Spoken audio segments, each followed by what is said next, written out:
Olá, seja muito bem-vindo a mais um episódio do Hashtag Adoração. Você já sabe, né? Esse é o nosso podcast, hoje também videocast, que fala sobre liturgia, adoração, cultura, arte, história da música cristã, e em parceria com o IACA e a Rádio Transmundial. Eu sou Renato Marinoni e hoje eu tenho a alegria de receber dois queridos amigos convidados.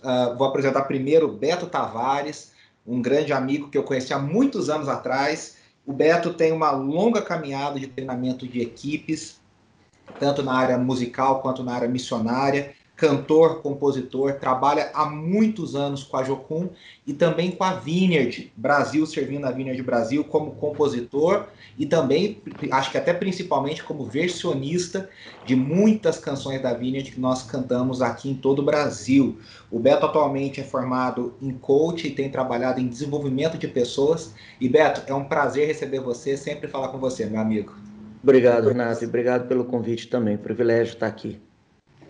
O nosso outro convidado, que você também já está vendo, é o Fabiano Alves, pastor, líder de louvor, músico, versionista e compositor, uma das vozes mais marcantes da Vineyard Brasil, e participou da gravação de vários projetos da Vineyard, e também serve como pastor auxiliar na Igreja Vineyard em Piratininga, que eu acho que é o grande coração da Vineyard no Brasil. Fabiano, prazer falar com você, viu?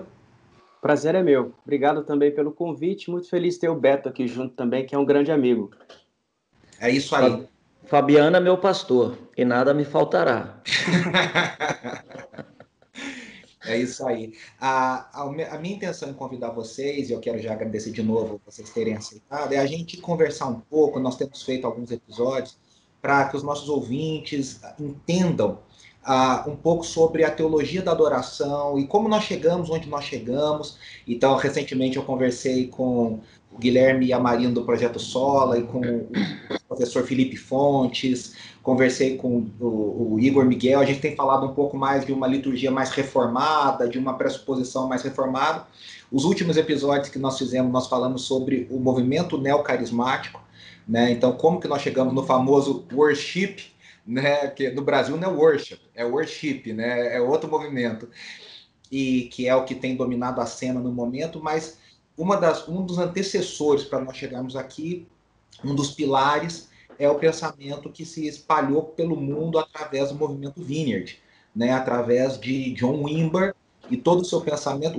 A Vineyard é engraçado, né? Vocês sabem muito mais do que eu, mas assim, não tem um fundador específico, né? Um nome, mas eu acho que o Wimber se coloca como o maior pensador, o maior teólogo do movimento Vineyard, né, Beto? Como é que você definiria de início a influência do John Wimber na Vineyard, na música cristã mundial? Em primeiro lugar, o John, ele foi um para-raio, ele foi um visionário que recebeu muito investimento, tanto durante os primeiros anos após a conversão dele, quando ele, com muita sede, buscou tudo que Deus pode fazer, mover do Espírito, e ele fez questão de que isso estivesse presente nos nossos cultos, né? Fizesse parte do nosso estilo de vida. Mas ele também caminhou com pessoas muito importantes na época em que, até mesmo antes dele assumir a Vineyard, né? Então, pela sede dele, pelo carisma dele, tinha que ser ele o cara que construiria a Vineyard em cima dos pilares em que ela foi construída. Mas ele não manteve isso para si. À medida que aqueles jovens chegavam e começavam a adorar a Deus junto, ele ia percebendo o que esses caras tinham para oferecer. E ele permitiu que a teologia de adoração da Vineyard também fosse influenciada por esses caras que chegaram naquela época, né? Que eram vários que se tornaram os grandes líderes de louvor da primeira geração da Vineyard. Então, ele se arriscou muito, mas ele foi muito feliz em permitir que, naquela época de formação, outros jovens contribuíssem. Obviamente, ele foi protegendo, foi ensinando, foi cercando para que as coisas tivessem uma só linguagem, né?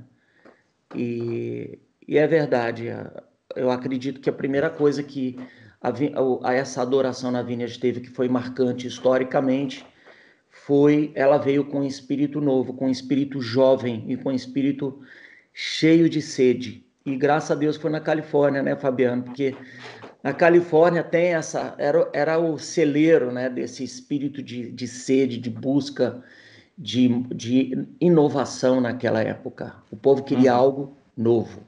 Exatamente, até a gente já fez um episódio aqui, Fabiano, falando sobre 2 episódios falando sobre o início do Jesus Movement, né? O movimento que o Beto falou na Califórnia, o movimento jovem, e o Jesus Movement, a Vineyard é fruto nasceu em meio ao Jesus Movement, né? Naquele avivamento com Chuck Smith, Lonnie Frisbee, Chuck Girard, e o John Wimber vem nessa, né, todo o movimento Vineyard vem nessa onda também.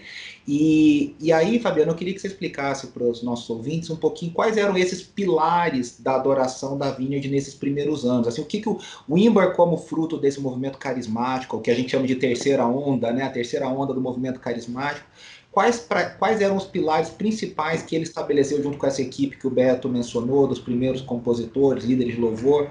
Quais são os pilares da adoração do movimento Vineyard dentro do movimento carismático e do movimento de Jesus? Acho que um dos primeiros e talvez mais fundamentais é a simplicidade, ou a acessibilidade, como o John Wimber costumava dizer.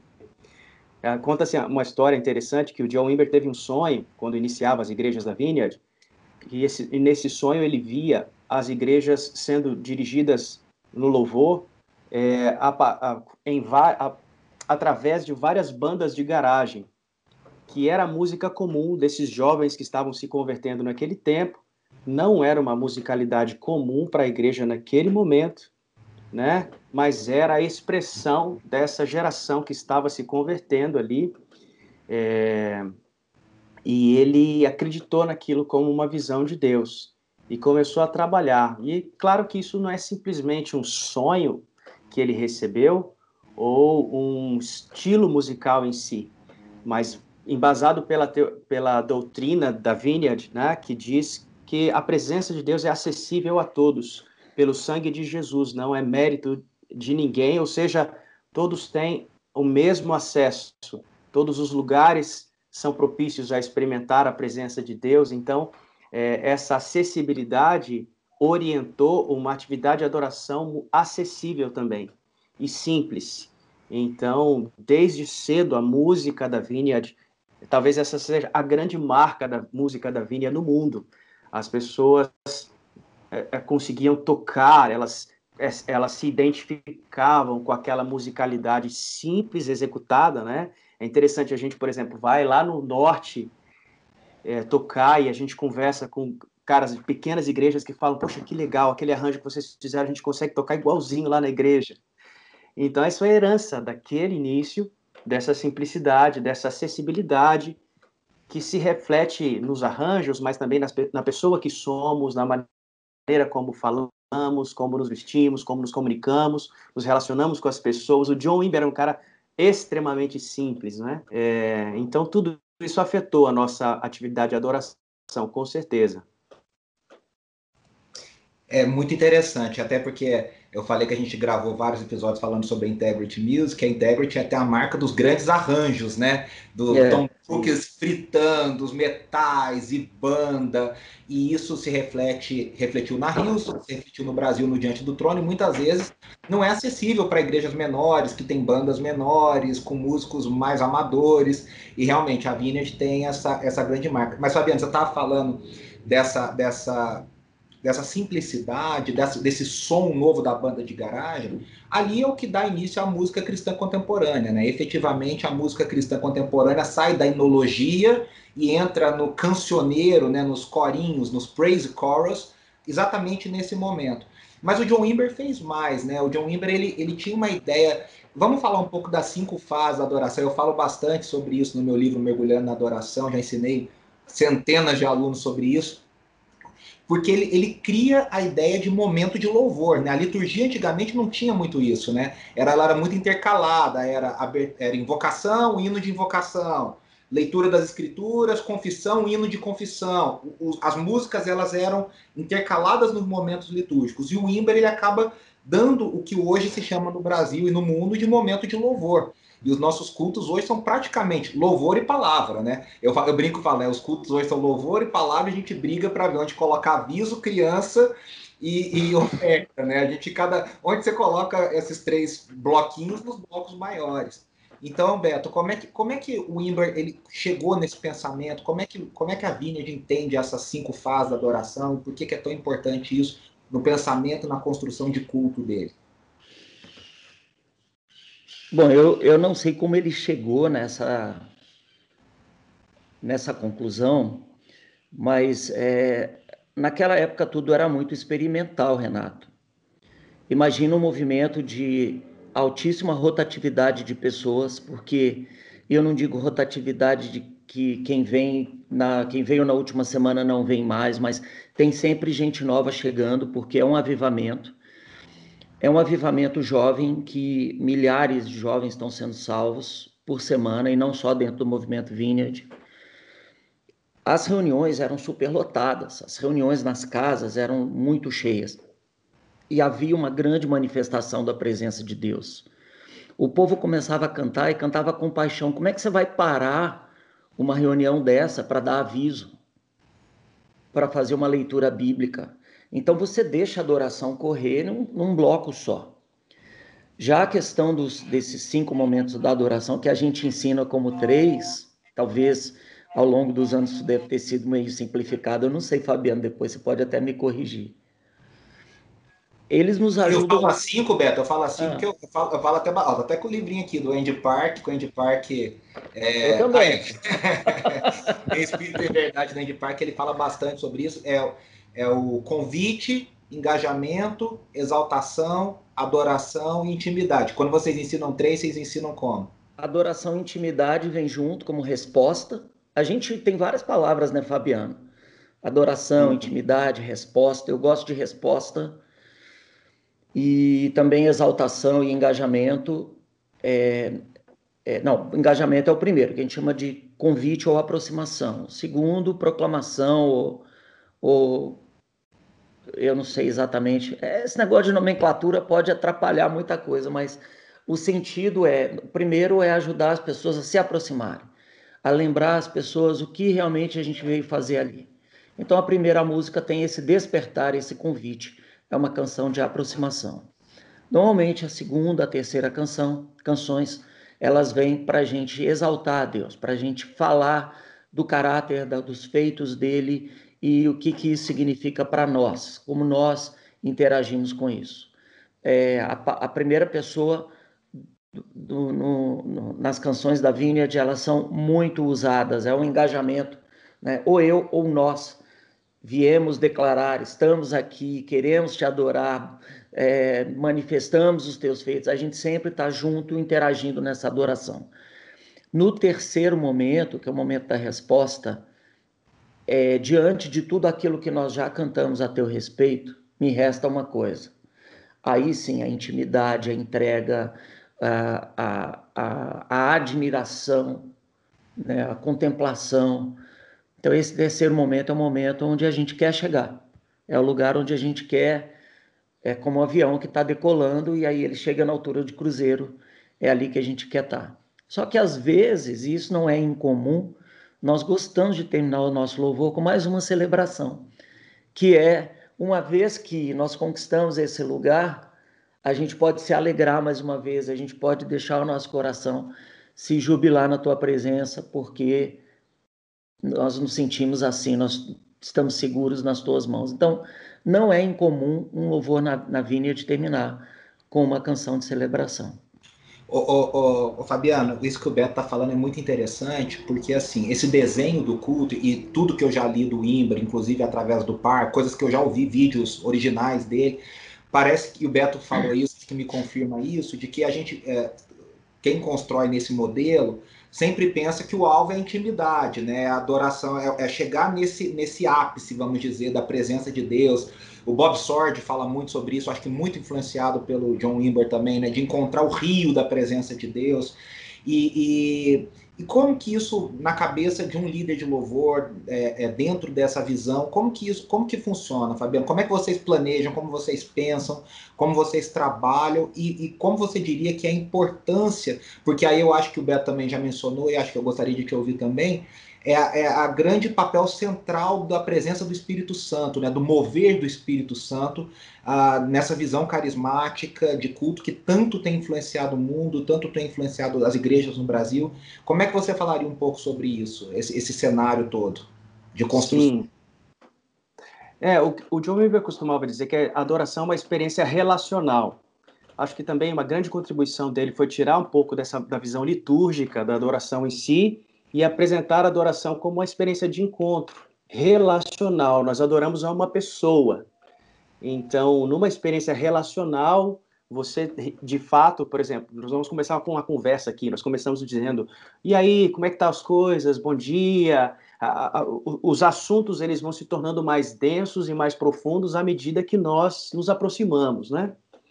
Então, o fato de enxergarmos a experiência de encontro e intimidade com Deus como objetivo final do período de louvor tem a ver com aquilo que nós realmente esperamos que a igreja experimente.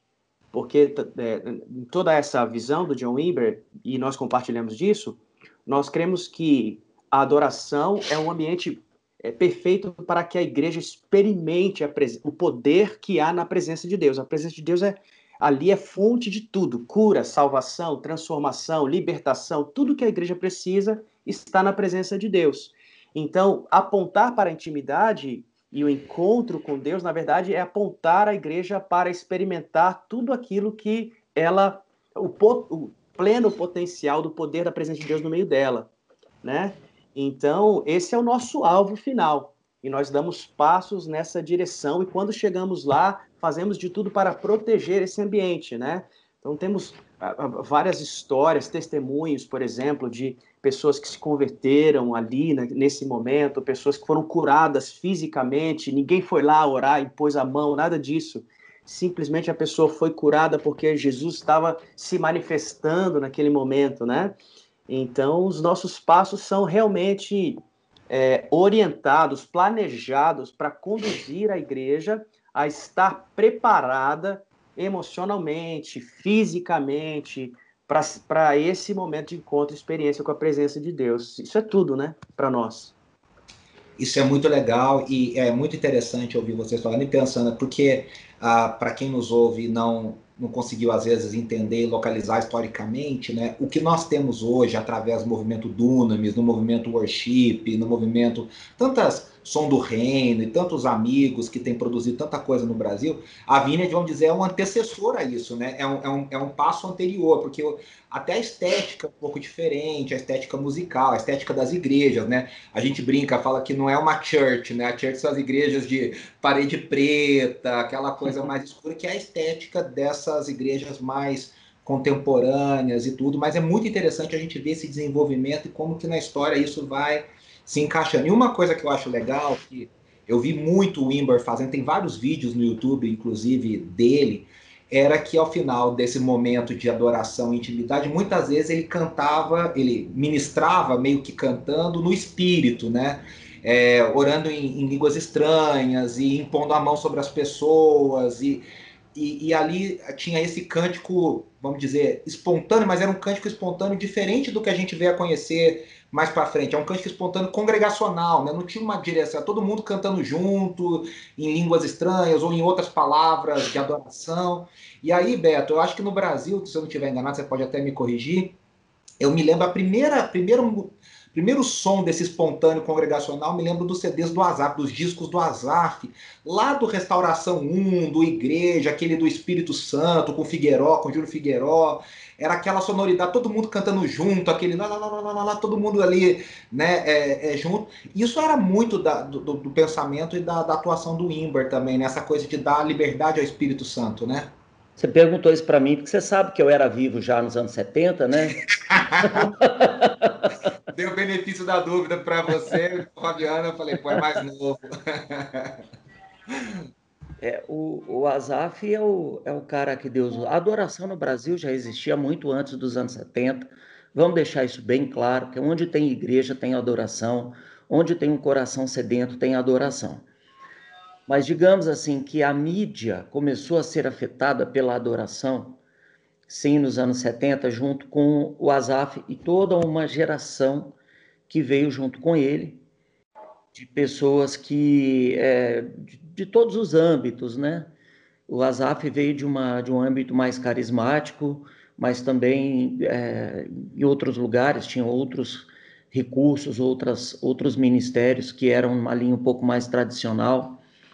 Mas é verdade, essa coisa espontânea, eu experimentei pela primeira vez num dos encontros em Goiânia, com aquela galera do Asaf, na época que era a comunidade cristã, pastor Robson Rodovalho ainda era de lá. O Antes início dos... do Koinonia ali, né, Beto? Com Bené Exatamente, a Alda Gomes, Márcio Célia, Ferreira, Alda Célia. toda aquela galera, a gente experimentou isso. E as canções eram até pueris, de tão simples, mas havia o mover de Deus naquele lugar. E o pessoal que hoje é Vineyard aqui em Piratininga e em Bauru, naquela época era da Igreja Cristã Renovada, era um pessoal que estava lá naquela reunião também. Então vinha gente do Brasil inteiro, a gente queria beber daquela água e entender um pouco mais como que... Porque a gente tinha muito medo das manifestações espirituais durante o culto e ser taxados de carnais. Ah, isso é carne, isso é carne. Mas a gente viu a legitimidade disso na vida de homens e mulheres que levavam Deus a sério. E de verdade o Asaf foi um desses influenciadores aí. Liberou muito a igreja brasileira para se tornar mais espontânea, né? E no Brasil foi assim. E agora o Asaf e o John Wimber, não sei se o Fabiano já pensou sobre eles, tem muita coisa em comum na personalidade deles. Podiam ser irmãos, até o corte de cabelo é igual. Até o cabelo é parecido. Exato, eles têm muito, assim, o tipo da pregação, o carisma que eles usam, o zelo pela palavra, o amor pelas pessoas, o senso de humor. Então tem muito a ver.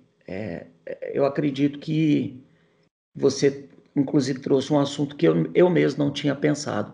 Não, e eu acho que assim, é interessante, porque eu já tive a oportunidade de conversar com o Azaf sobre isso, e ele mesmo disse que eles, né, no mundo pré-internet, no mundo não tão conectado quanto o nosso, eles não tinham muita noção do que estava acontecendo nos Estados Unidos. Ele foi saber quando ele foi gravar com Donald Stoll, né, com Don Stoll, eles foram gravar o primeiro disco em 78. Em 78, a Vineyard já estava num barulho muito grande, né, já estava numa... O Wimber estava no auge ali naquele momento. E aí, Fabiana, é interessante ver como que as coisas acontecem, né? Como que Deus estava fazendo coisas parecidas e essa influência. Eu estou dizendo assim desse espontâneo mais congregacional, porque depois a gente vai ter, e essa até é uma pergunta que eu quero fazer aqui já.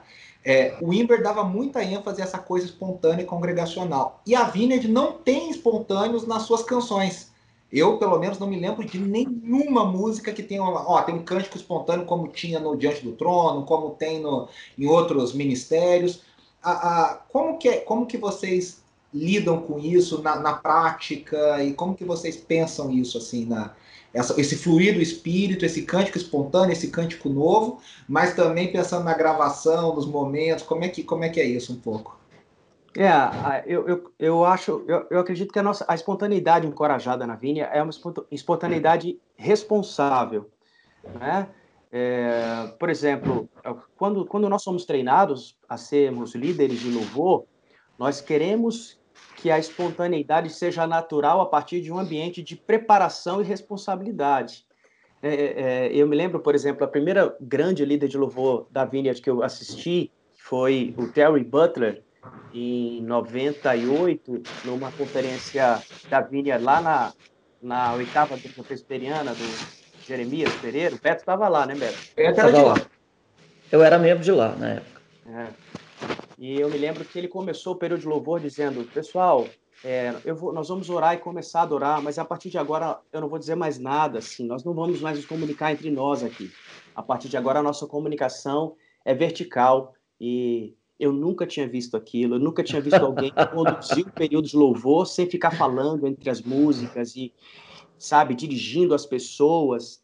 Então, quando eu vi aquilo acontecer e a adoração, ela era realmente parecia muito mais conduzida pelo Espírito de Deus do que necessariamente pelo líder de louvor, né? E, assim, havia manifestações, pessoas dançando ali, pessoas ajoelhadas chorando ali, gente com mãos levantadas lá. Eu olhava aquilo ao meu redor e falava, cara, isso é incrível. É isso que eu quero para mim como ministério, né? Então, era uma espontaneidade, mas depois eu fui aprender que era uma espontaneidade responsável, que o líder de louvor, na verdade, ele estava se esforçando ao máximo para ser discreto e para ter o mínimo de interferência humana e o máximo de liderança espiritual, do Espírito Santo. Mas isso não fazia com que ele não tivesse planos, com que ele não tivesse ideias por trás do que estava acontecendo ali. Preparado, né, Fabiano, de alguma forma, né? Exatamente. Havia tudo planejado e aquele planejamento era a base da espontaneidade. Então é assim que a gente trabalha. E aí essa espontaneidade tem muito mais lugar nos nossos cultos, como você disse, locais, do que nas nossas gravações. E um dos pensamentos por trás disso é que nós queremos que a nossa música ela seja escutada e admirada por todos, não apenas pelos crentes, né?